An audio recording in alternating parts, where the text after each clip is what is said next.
मैं बात में बैठा कि एक दूसरे के काम अब आता नहीं कोई, एक दूसरे के काम अब आता नहीं कोई, यादों को सीने में बसाता नहीं कोई, और इंसानियत की राह में होते हैं जो फना, इंसानियत की राह में होते हैं जो फना, उन कब्रों पे चिराग जलाता नहीं कोई, उन कब्रों पे चिराग जलाता नहीं कोई। इसके साथ ही आमंत्रित है भाई जगदीश तपीस।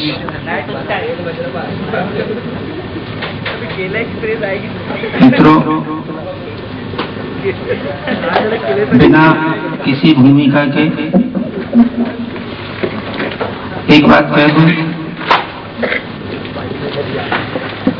कि लगातार कार्यक्रमों में रहने के कारण मेरी स्थिति भी इतनी अच्छी नहीं है कि मैं बहुत समय तक पढ़ पाऊं, लेकिन चूंकि माननीय मनोज सिंह जी की बात कहें, आप जो राष्ट्रीय स्तर से जुड़ी हो या उच्च स्तर पर विसंगतियों को उजागर करती हो, तो एक रचना जो मैं प्रस्तुत करने जा रहा हूं उसकी पृष्ठभूमि ये है कि एक क्रांतिकारी एक गांव में रहते हैं और चुनाव का वक्त आया है, तो लोग उनके पास ये उम्मीद लेकर गए हैं कि आप चुनाव में खड़े हो जाइए तो कम से कम हमारा एक सदस्य जो है वो बढ़ जाएगा। तो दादाजी ने मना कर दिया। दादाजी कहते हैं कि नहीं भाई, मैं चुनाव नहीं लड़ता। तो क्यों नहीं लड़ते? तो दादाजी अपनी बात कह रहे हैं। दादाजी को मैंने प्रतीक माना है और दादाजी का नाम जो है वो हरे राम। इस बात को आप ध्यान रखिएगा कि दादाजी का नाम हरे राम है। तो जब नेताओं ने कहा कि आप चुनाव लड़िए तो बोले मैं नहीं लड़ता, और ज्यादा ही जब उन पे प्रेशर डाला, दबाव डाला, तो वो नाराज हो गए और नाराज होकर वो किस तरह से अपनी बात कह रहे हैं, ये बात मैं कहना चाह रहा हूं उन्हीं के शब्दों में उनकी बात कि तुमको जाना है, तुमको जाना है तो जाओ, तुमको जाना है तो जाओ संसद और विधानसभा में, तुमको जाना है तो जाओ संसद और विधानसभा में, हमको ऐसे मत भरमाओ भैया अपनी आम सभा में। तुमको जाना है तो जाओ संसद और विधानसभा में, हमको ऐसे मत भरमाओ भैया अपनी आम सभा में। अरे बोतल बांटो, कंबल बांटो, हम बोले तो हमको डांटो, आदिवासी गांव में घुस के मजबूरी की गर्दन काटो, तुम फर्जी मतदान कराओ, भर भर मटके दारू बांटो, कसम खिलाकर वोट बटोरो, कसम खिलाकर रुपया बांटो, और लोकतंत्र को समझ रखा है तुमने अपनी मेज का मुर्गा, संतरी बनना है तो काटो, मंत्री बनना है तो काटो, और हरे राम को लुभा रहे हो अपनी राम कथा में। तुमको जाना है तो जाओ संसद और विधानसभा में, हमको ऐसे मत भरमाओ भैया अपनी आम सभा में। और दूसरा चित्र उनकी नाराजगी का देखिए कि लूट डकैती हत्या के दिन यहाँ चुनाव नहीं होते हैं।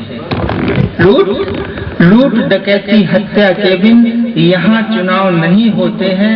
तो जो हारे वो भी रोते हैं, जो जीते वो भी रोते हैं, और राजनीति की गंध विषैली घर आंगन में फूट पड़ी है। बूथ कैप्चरिंग गुंडागर्दी गली गांव पे टूट पड़ी है, और बंदूकों की दम पर देखो महल खड़े हैं हार जीत के, गीत नहीं गाता अब कोई गली गांव में प्यार प्रीत के, और राष्ट्रभक्ति का वो जज्बा अब गिरवी का सामान हो गया, और पीड़ा है ये मेरे मन की कैसा हिंदुस्तान हो गया। राष्ट्रभक्ति का वो जज्बा अब गिरवी का सामान हो गया, और पीड़ा है ये मेरे मन की, ये पीड़ा है ये मेरे मन की कैसा हिंदुस्तान हो गया। और तीसरा एक विभत्स चित्र जो उन्होंने प्रस्तुत किया कि वो गई थी बदली करवाने अपने घरवाले की तुमसे। एक चरित्र देखिए कि वो गई थी बदली करवाने अपने घरवाले की तुमसे, बात नहीं की थी उसने तो इज्जत लुटवाने की तुमसे। बड़ी तीखी सी बात है, समझिएगा। कि वो गई थी बदली करवाने, अपने घर वाले की तुमसे बात नहीं की थी उसने तो इज्जत लुटवाने की तुमसे। और एक रोज वो बदली होके बदली बदली घर आती है और बदली कैसे करवाते हैं तब ये बात समझ आती है। और ये उसकी मजबूरी है, वो तुम में शामिल हो जाती है और जब मर्जी हो जाए तुम्हारी फोन पे हाजिर हो जाती है। तो 70 साल का बूढ़ा देखो 20 साल की यौन सभा में, तुमको जाना है तो जाओ संसद और विधानसभा में, हमको ऐसे मत भरमाओ भैया अपनी आम सभा में। और एक ये चित्र देखिए कि बरगद का वो पेड़ पुराना अपनी बीती सुना रहा है। आजादी के पहले का चित्र है ये, जब देश के लिए हमारे देश के जो आ रहा है, कौन आए और कौन चले गए, जग की रीति बता रहा है। वो कहता है गांधी एक दिन मेरी छांव में बैठे थे, वो कहता है गांधी एक दिन मेरी छांव में बैठे थे, नेहरू भी एक रोज यहीं पर थके हुए लेटे थे। आजादी के दीवानों की यहाँ मंत्रणा होती थी, साथ ही कोई शहीद हुआ तो उनकी आंखें रोती थी और सुख के दरवाजे पर उनने दस्तक देना छोड़ दिया था। सर पे कफन बांध कर अपने मौत से रिश्ता जोड़ लिया था।